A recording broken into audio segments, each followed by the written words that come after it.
Hello. Okay, so I want to say welcome to everybody.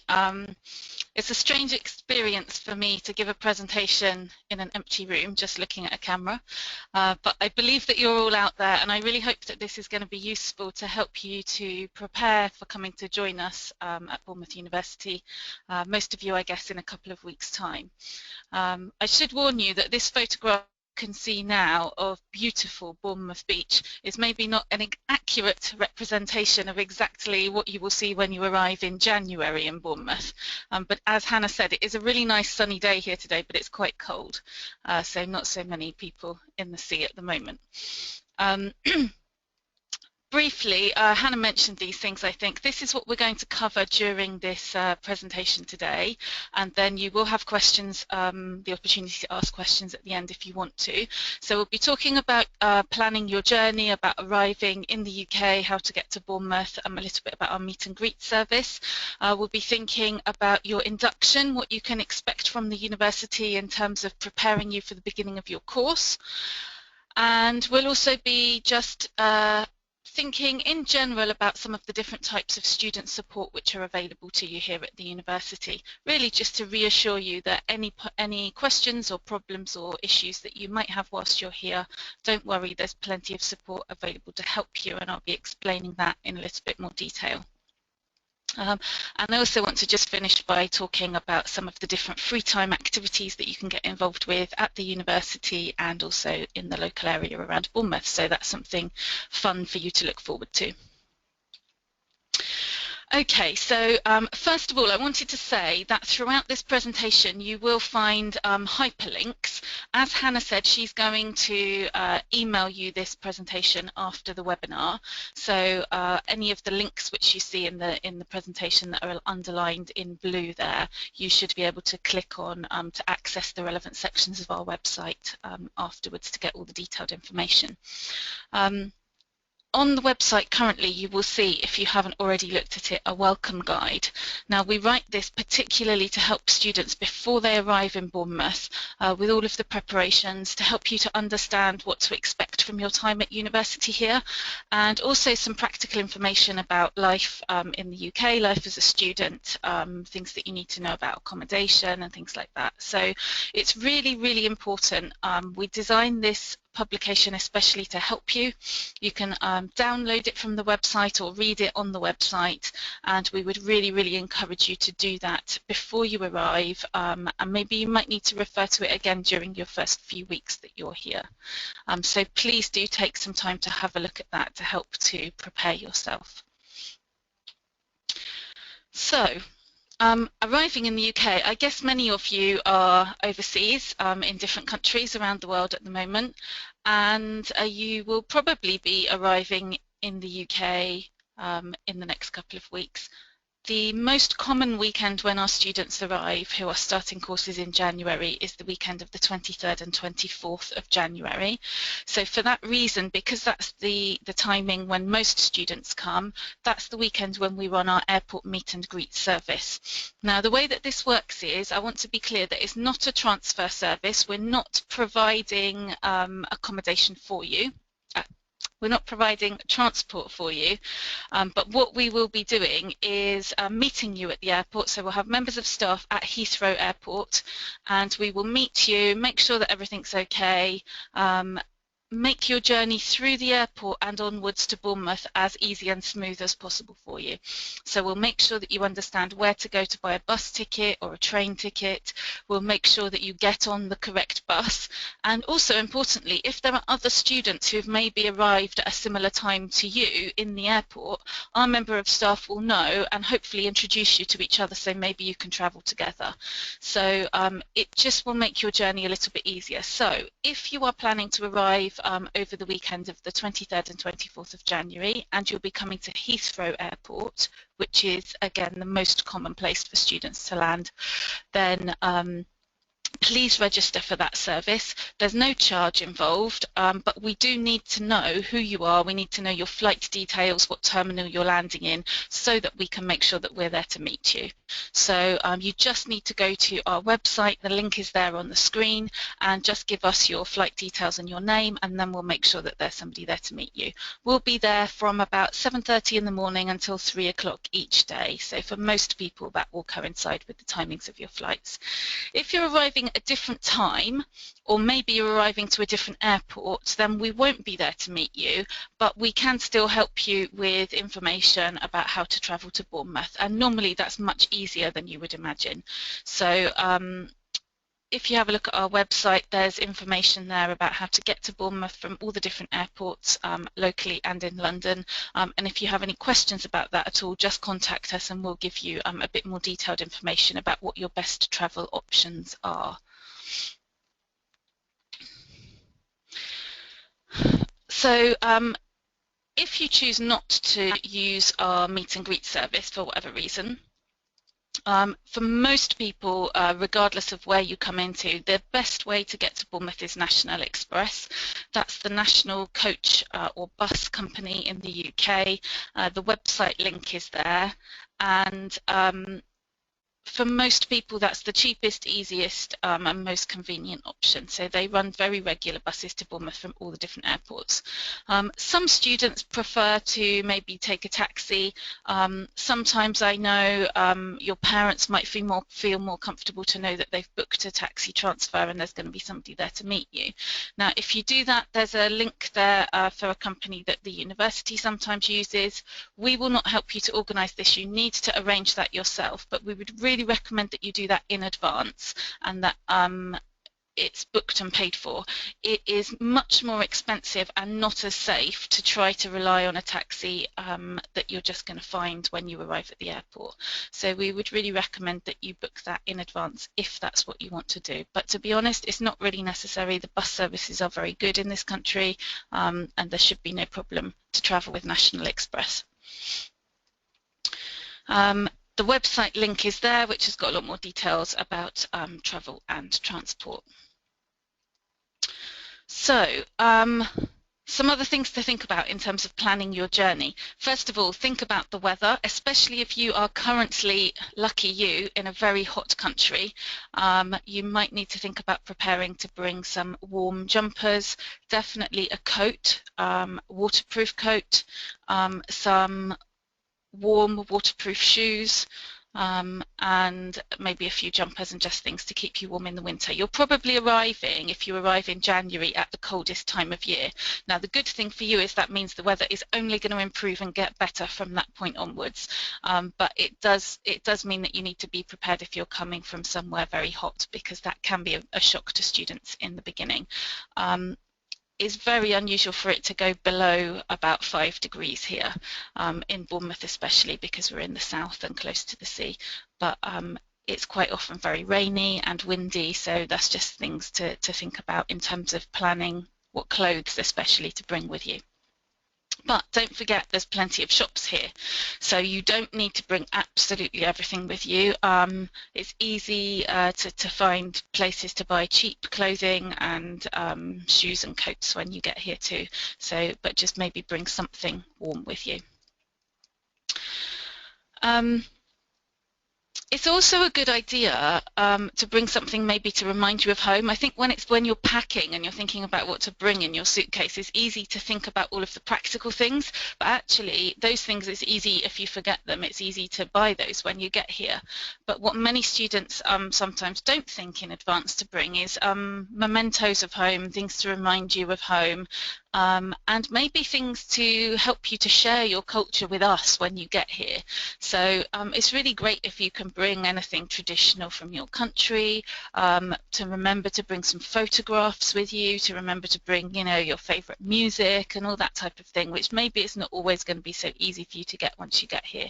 So quite often during your time as an international student at Bournemouth University, there might be different events like One World Week, or the graduate school organises a diversity event where we might ask students to everybody bring some traditional clothing from your country, or to bring some food from your country, or to bring some different things that will help us to share cultures with each other. So if you can think of anything like that that's easy to bring with you, then that's really nice, and there may well be opportunities for you to use that whilst you're here.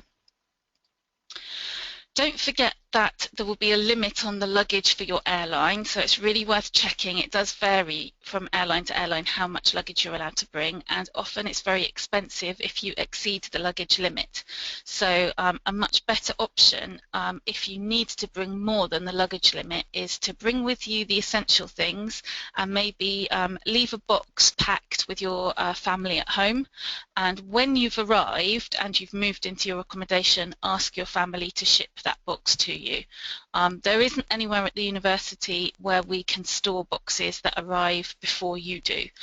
So the best thing is, if you do have excess things that you want to bring here because you're coming for a long time, then maybe do arrange for your family to ship some things to you. It's normally cheaper to do it that way than to pay the excess baggage on the aeroplane. Do check about any restrictions for bringing food into the UK. The easiest thing is not to bring food, but there are certain types of food, specifically meat and dairy products, and some types of vegetables and seeds and things like that, which are prohibited. You may well have problems in customs when you arrive if you're trying to bring any of that type of thing with you.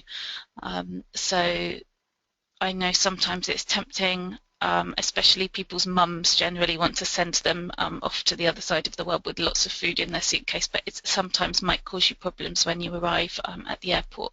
So the best thing again is just not to bring that, and of course to buy things when you get here. You will probably be surprised at how easy it is to find things to find food from your home country in different supermarkets in Bournemouth. So we do have in Bournemouth Thai supermarkets, Chinese supermarkets, we have halal butchers, we have Middle Eastern places and Polish and Korean. All of these is quite a cosmopolitan town, so we do have shops that sell things that you would be familiar with from home, and even the major supermarkets, sometimes you'll be surprised at the variety of things that you can buy. So don't worry too much about bringing food with you, because you should normally be able to buy everything you need once you get here. And finally, don't forget that you will have to carry your own suitcases. So even if you've got family at the airport in your home country who can help you to carry the cases, don't forget when you land, it will just be you. And even though if you're using the meet and greet service, we'll have a member of staff at the airport to meet you, it's not that member of staff's job to carry your cases. You will need to do that yourself. So think carefully about actually how possible it is for you to carry everything that you're packing, and to get that on and off the bus and to get it up the stairs in your accommodation when you arrive.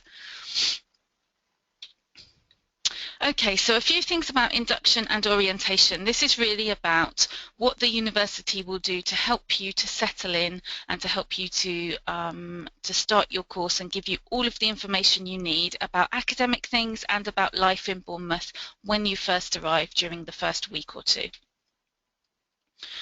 So, your course induction and your enrolment on your course.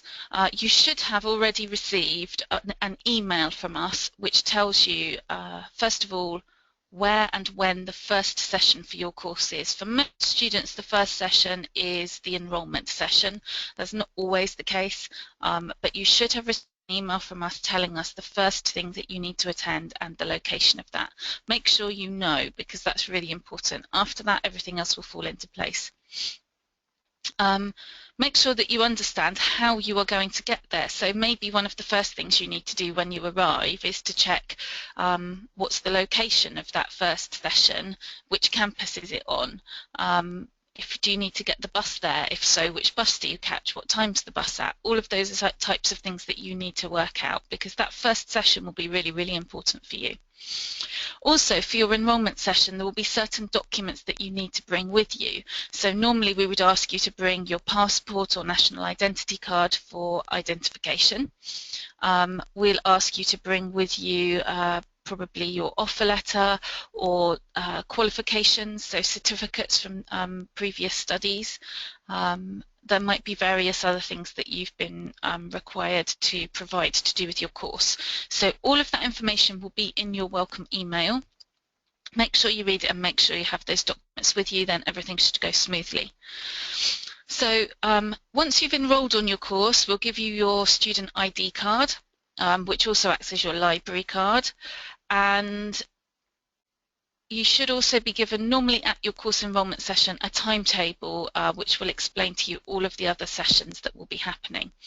So your course induction, which is normally during the first week that you're here, will include, as well as enrolment, timetable information. They might even explain to you how to read your timetable, how to set up your timetable online and configure it to your personal settings.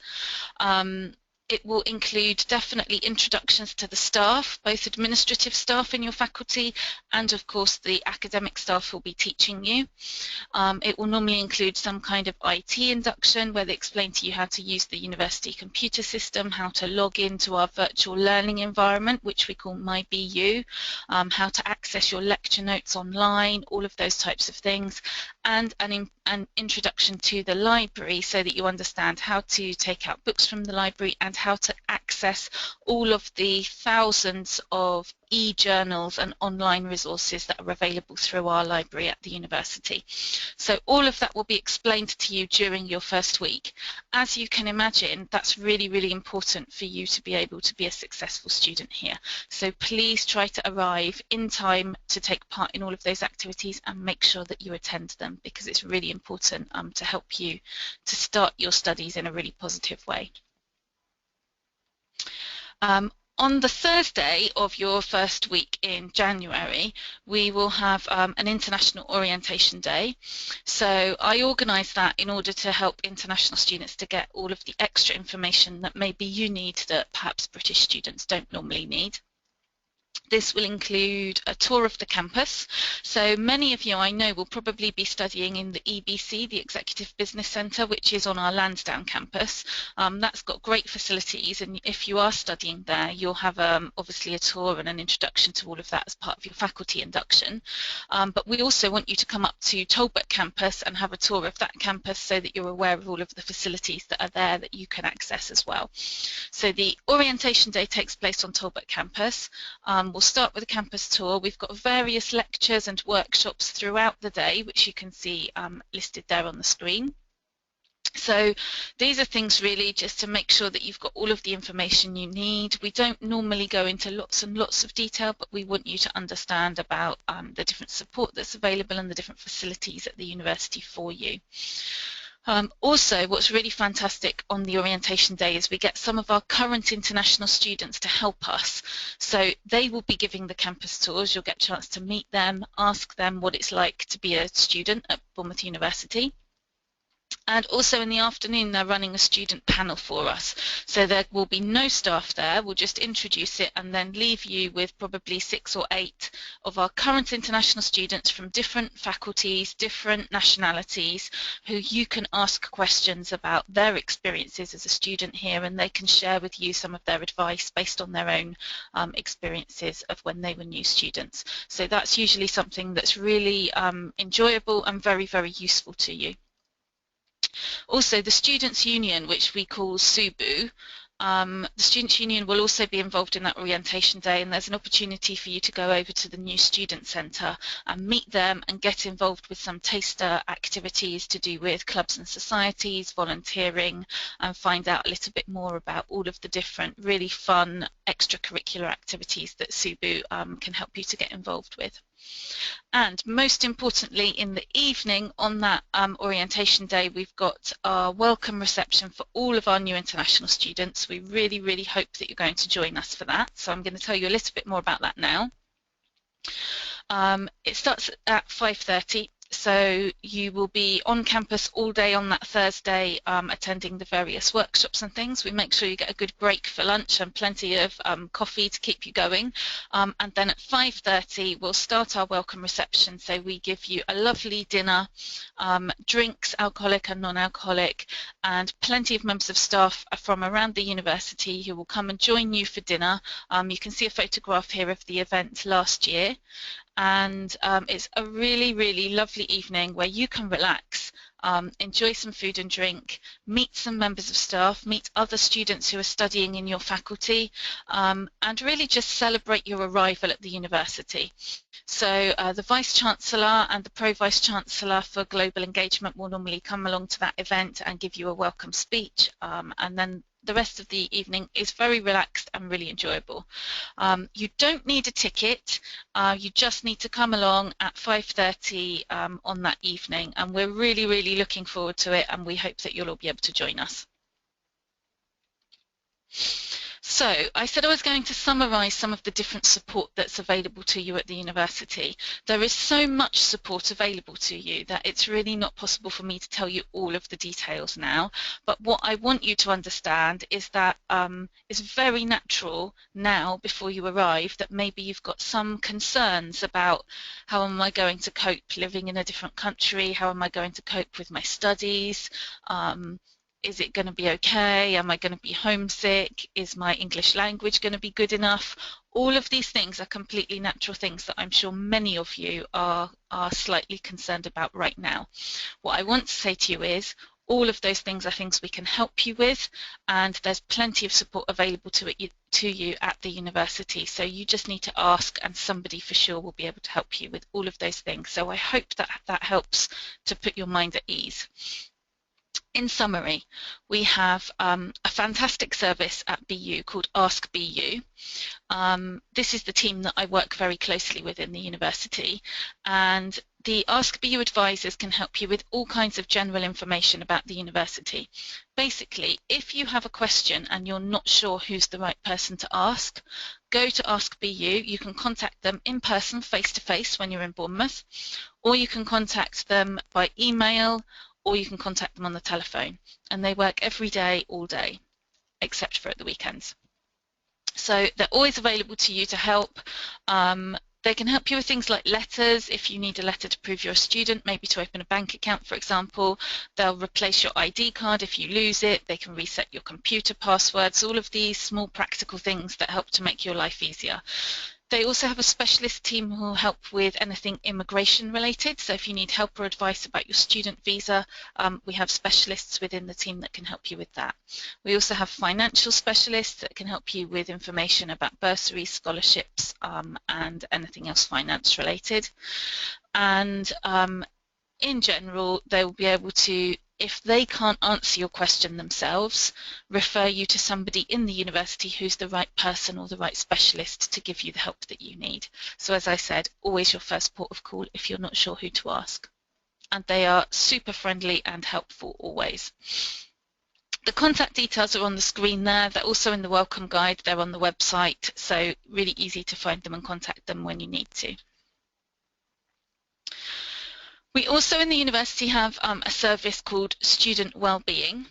So this is to help with any kind of emotional issues that you have, or mental health issues, anything if you feel like you're slightly struggling at all. So that could be something that's new when you come to Bournemouth, maybe just you're feeling really homesick or really, really worried about how you're coping at university. You can go and talk to one of the advisors there, and they can help to put you in contact with the right services to help you to work through those feelings.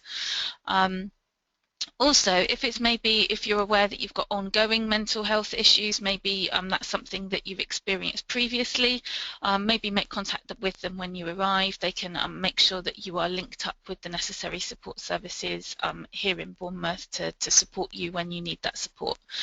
They will also help you with support from a trained counsellor if that's something that's necessary for more serious issues. even if you've just got a quick question about something, or maybe you've got a friend that you're worried about, you can drop in and go and just see them and ask them. And then they run regular workshops, depending on the time of year, about things like how to cope with stress in exams. They do meditation classes to help you to feel more calm. They do all kinds of things like that. So really super service. Other things that you can access, so we have a fantastic chaplaincy team. They will help you with anything that's religion related, basically, or faith related. They'll also offer friendly support to any students, even if you don't have a particular faith. But I guess for many people, faith might be an important part of your life in your home country. Perhaps if you regularly attend a church or a mosque or a synagogue or a temple, then you've got a network of support around that in your home country. And when you come here, perhaps you will feel that that's missing. So the chaplaincy team, that's where they come in, and they will be able to introduce you to students of the same faith as you. And very often those faith groups on campus will have a society that meets regularly. And they will also be able to put you in contact with faith groups in the local community as well. So for many students, that's an important aspect of their life when they're at university. We also, in the chaplaincy, have an Islamic prayer room on campus. So that obviously allows our Muslim students to go and access that to pray when you need to, and the Islamic Society also organise weekly prayers on Fridays. And we have a quiet room in the chaplaincy as well, so that's for any student of any faith to go and use if you just want some quiet time to think and contemplate things. The other fantastic thing that the chaplaincy do for international students is the Global Cafe. So that meets every Wednesday at 5 o'clock, and normally we have maybe 50 students come along, and they just provide free tea and coffee. There's no religious aspects to it at all. It's just a place for international students to meet, have something free to drink and eat, and just meet together and make friends and talk to other international students. So that's really, really popular, and that happens every week. Apart from that, the Students' Union I mentioned already. Within the Students' Union we have an advice centre, and they are really specialists in anything to do with your legal rights and representing you legally with maybe employers or landlords or anything to do with that. If you're moving into private rented accommodation, so not university accommodation, Subu Advice offer a great service where they will check your housing contract before you sign it. So that means that you can make sure before you sign a contract with a private landlord that the contract includes everything that it should and there's nothing strange in there, and the legal experts in Subu Advice can help you with that. So that's a really good service to keep in mind.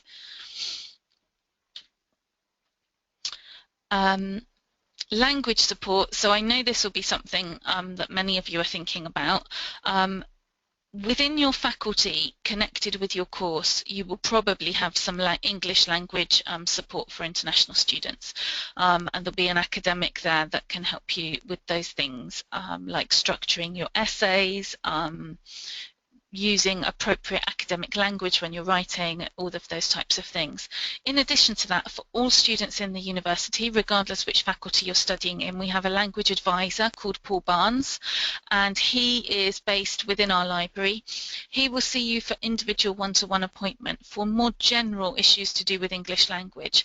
So one of the things, for example, that he can do is to give you a diagnostic test that's completely confidential, and he will look at the results of it and maybe recommend to you a particular aspect of grammar or language which perhaps seems to be a weak point for you, and recommend some resources within the library and probably online resources that you can use to help you to improve that particular aspect of your English language.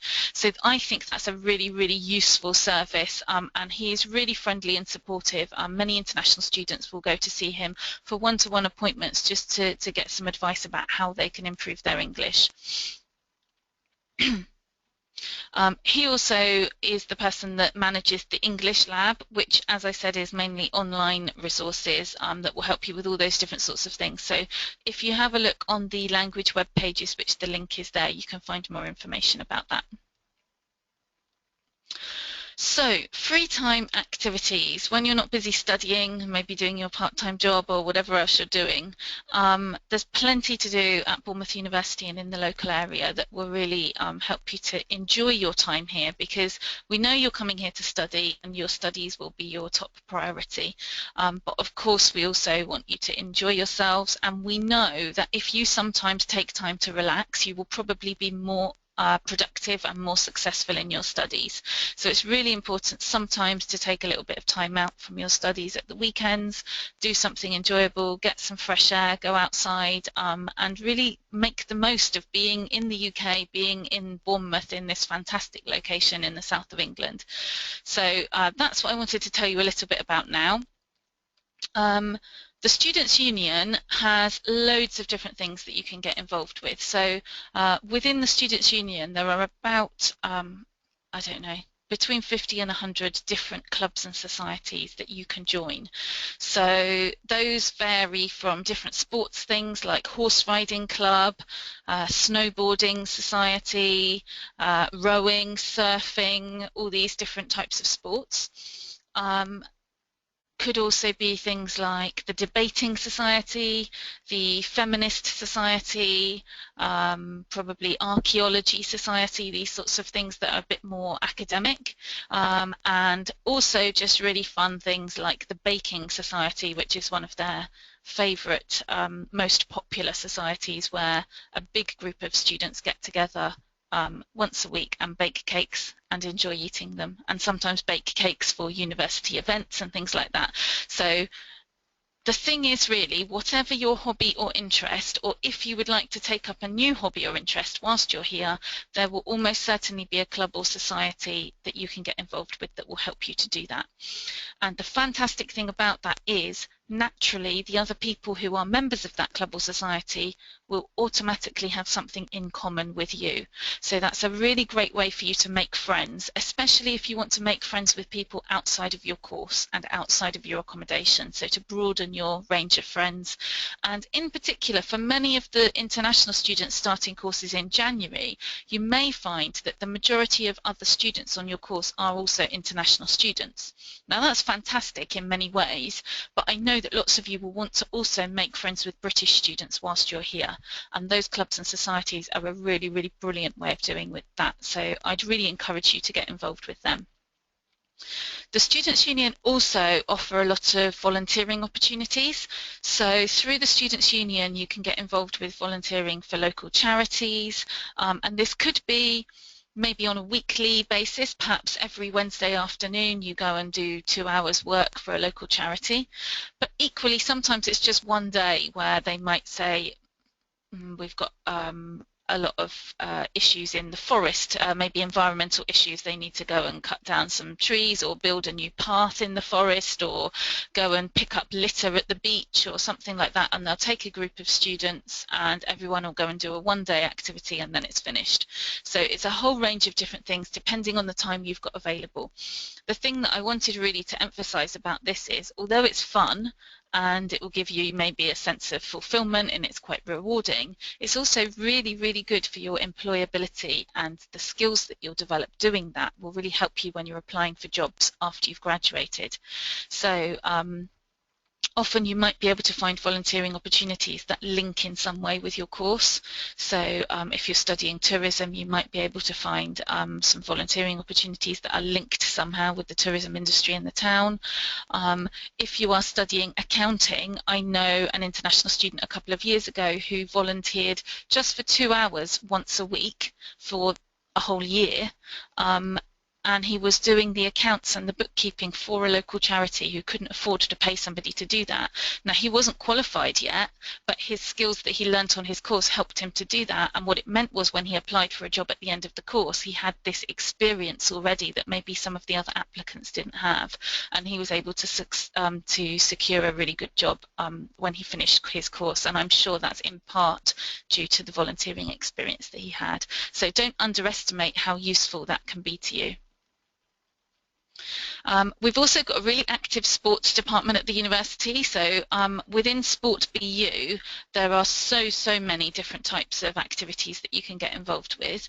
The membership to the gym on campus is very reasonable compared to private gyms in town, and you can use the cardiovascular equipment and go and use the weights room and those types of things, but also they have a very full program of classes, so aerobics, step aerobics, spinning, dance classes, yoga, all these different types of things that you can get involved with. If you have a look on their website, you'll see the full program, and if there's a particular sport that you're interested in, then you can find out on the website there exactly how you can get involved with that. Global Cafe I mentioned already, and the other thing, of course, is all the other things I've talked about so far are within the university, and that's fantastic. But also in this location in Bournemouth, you really are very lucky, I think, to be in a very special part of the UK. So within 2 hours of Bournemouth, you have London. You also have the New Forest to the east, and the Purbeck and the coastline, the Jurassic Coast to the west of Bournemouth. And that really is very close by to us. So I would really encourage you, when you have time at the weekends, during the holidays whilst you're here, please sometimes go outside of Bournemouth and experience some of the more natural countryside and the coastline near to here. It's extremely beautiful, and it's quite easy to get to. So that's a really fantastic opportunity for you. Just a few examples here of some of the places that you can visit locally. The New Forest is right on our doorstep in Bournemouth. Christchurch is 5 or 10 minutes by train from Bournemouth, or about half an hour on the bus. Much more historic than Bournemouth, so quite interesting for that. And on the river, as you can see there. Stonehenge, one of the oldest monuments in the UK, really interesting, especially if you're interested in history and archaeology. And Durdledor is on the Jurassic Coast that I mentioned to the west of Bournemouth there, as is Corfe Castle.